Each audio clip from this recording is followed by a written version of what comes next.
Imagine a skyscraper taller than a five-story building, carved entirely from a single piece of solid granite. No bricks, no mortar, no room for error. My grandfather used to say that history isn't just in books, it's written in the stones that refuse to crumble. While the world stares at the pyramids, there's a kingdom in the Horn of Africa that was doing something even more impossible. Welcome to the Kingdom of Aksum, the ancient superpower you probably never learned about in school. These aren't just monuments, they are the ancient skyscrapers of Ethiopia and Eritrea, and they tell a story of engineering genius that still baffles modern architects. Look at these stelae. To the naked eye, they look like towers with windows and doors, but that's an architectural illusion.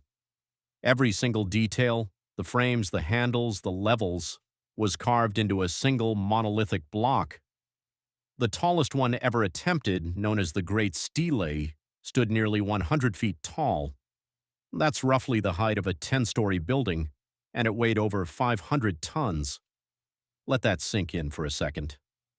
500 tons of solid rock carved in a quarry miles away, transported across rugged terrain, and then hoisted upright. This wasn't just a construction project, it was a massive flex of imperial power. Aksum was one of the four great empires of the ancient world, standing shoulder to shoulder with Rome, Persia, and China. They had their own currency, their own written language called Ge'ez, and they controlled the trade routes between the Roman Empire and India. These obelisks were the ultimate status symbol. But how did they move them? We're talking about a time before modern cranes or hydraulic lifts.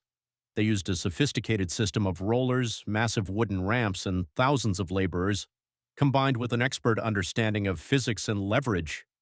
They didn't just stand them up in the dirt either. They created massive underground base plates and used stone counterweights to keep these giants balanced.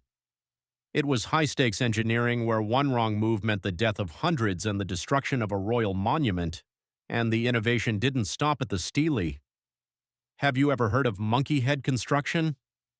The Aksumites developed a unique building style using layers of stone held together by horizontal wooden beams.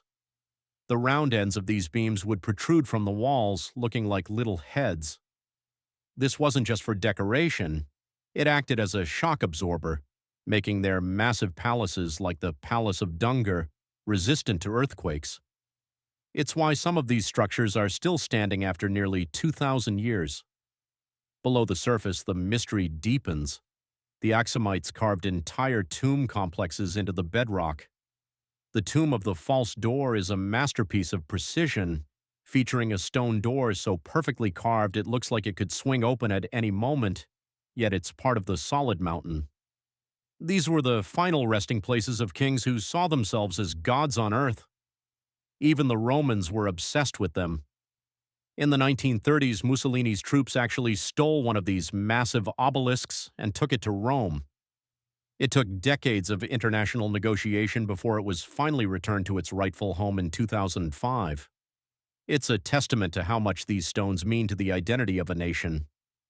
So, why did this incredible era of building come to an end? As the empire's trade routes were disrupted and the environment changed, the resources needed for such massive projects vanished. The Great Stele itself eventually collapsed, serving as a silent reminder that even the greatest empires have their limits. But the ones that remain standing are a bridge to a past we are only just beginning to fully understand. It makes you wonder what else is buried under the soil of the Horn of Africa, waiting to be rediscovered. If you think the Aksumite engineers deserve more credit for their rockstar architecture, hit that like button and tell me in the comments which ancient wonder blows your mind the most. Make sure you follow for more deep dives into the hidden history of the world's greatest civilizations.